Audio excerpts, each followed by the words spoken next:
increasingly make decisions with the help of platforms. Platforms both present us with options and help us decide on whatever option is the right choice for us.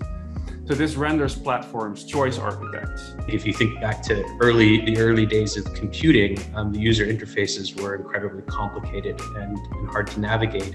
When do we present choice? When is a specific set of choices required? What do you do about defaults? All of these types of decisions have to be made when you're designing technology products. We have to also recognize the fact that these types of choices can increase friction and decrease the usability of a product. So I'm going to switch and I'm going to focus on the complementary side. When I think about approaches to orchestrate that side of the market, I think you can really distinguish between two polar opposites. One is more a curating approach or controlling approach, and the other one is more of a nudging or a rewards-based approach. I think curating has the advantage that it might be efficient in the short run. Nudging has the advantage that you may get a more creative, more dynamic ecosystem, while at the same time, it doesn't have the problem of promoting competing platforms. What a platform does on the end user side will affect their developers and vice versa. My first point is that platforms as choice architects often do really fantastic jobs. Organizations like mine, so competition and consumer agencies, think about choice architecture really quite actively. Well, obviously what we're concerned about is potentially harmful online choice architecture. That's going to include, on the most part, dark patterns, sludge, dark nudges.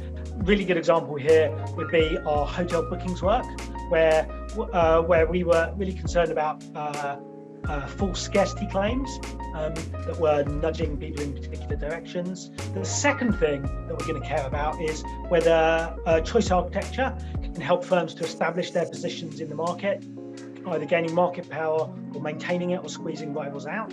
So we can help nudge businesses in the right direction over time. How does one define good, and how do you measure whether the choices that have been made were actually in the benefit of the consumer? I really welcome that type of collaboration and cooperation between at least our company and regulators.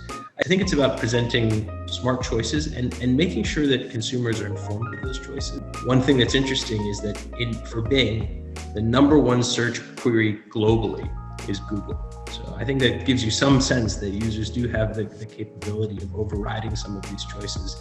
Tobias, so you presented this interesting, framework of kind of curation versus nudging, and to what extent does getting that balance right, to what extent does that impact a platform's ultimate success? I think it is interesting that you started out with very liberal rules for monetization of content on YouTube, and then as you sort of let a thousand flowers bloom for a while, then YouTube started issuing hard and soft nudges or hard and soft rules for exclusion or inclusion into that into that monetization scheme. That may well have cut out a number of potentially very interesting and very lucrative content creators from YouTube. Whether this depends also on the type of platform, I do think so. So how do you measure whether a platform uses choice architecture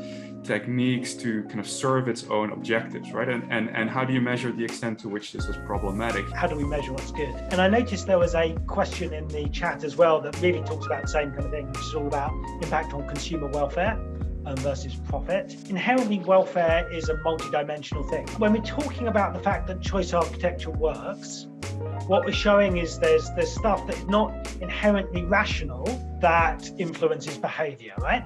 That in of itself shows that we're not perfectly rational. That clearly within itself has to try to explain how people are making choices, but also how are people making mistakes. I think it's essential to build a good product that people want to use and that they find useful. Come back to an early motto of the company, which is focus on the user and the rest will follow.